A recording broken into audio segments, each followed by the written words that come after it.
He led the way to a door in the back passage and threw it open with an air of momentous revelation, standing aside politely to give me a complete and unobstructed view. "What do you think of that?" he asked. I looked into the room and did not think much of it. It was a small bedroom, gloomy and not too clean.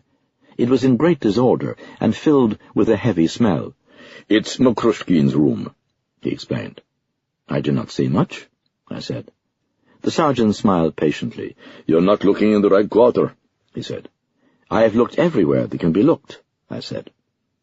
The sergeant led the way into the middle of the floor and took possession of a walking stick that was convenient.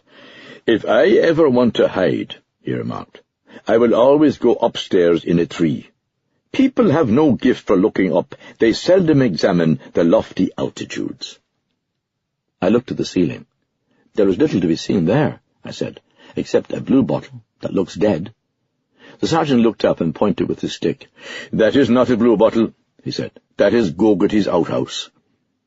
I looked squarely at him in a mixed way, but he was paying me no attention, but pointing to other tiny marks upon the ceiling.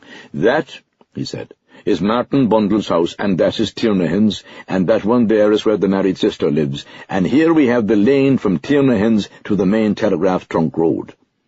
He drew his stick along a wavering, faint crack that ran down to join a deeper crack. "A map!" I cried excitedly. "And here we have the barrack," he added. "It is all as plain as a pikestick."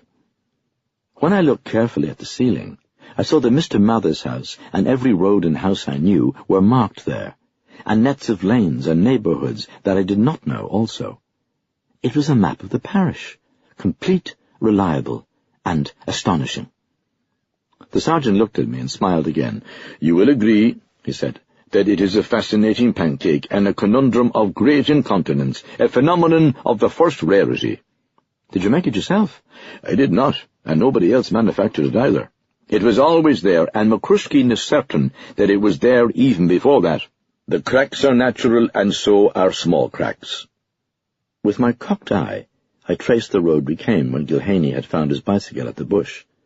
"The funny thing is," the sergeant said, "that McCrushkin lay for 2 years staring at that ceiling before he saw it was a map of superb ingenuity." "Now that was stupid," I said thickly. "And he lay looking at the map for 5 years more before he saw that it showed the way to eternity." "To eternity?" "Certainly." "Will it be possible for us to come back from there?" I whispered. "Of course, there is a lift, but wait till I show you the secret of the map." He took up the stick again and pointed to the mark that meant the barracks. "Here we are in the barracks on the main telegraph trunk road," he said. "Now use your internal imagination and tell me what left-hand road you meet if you go forth from the barrack on the main road." I thought this out without difficulty. "You meet the road that meets the main road at Jarvis's outhouse," I said, "where we came from the finding of the bicycle." "Then that road is the first turn on the left-hand latitude?" "Yes." "And here it is, here." He pointed out the left-hand road with his stick and tapped Mr. Jarvis's outhouse at the corner. "And now," he said solemnly, "kindly inform me what this is." He drew the stick along a faint crack that joined the crack of the main road, about halfway between the barrack and the road at Mr. Jarvis's. "What would you call that?" he repeated. "There's no road there," I cried excitedly. "The left-hand road at Jarvis's is the first road on the left. I'm not a fool. There is no road there." "By God, if you're not, you will be. You're a goner if you listen to much more of this gentleman's talk.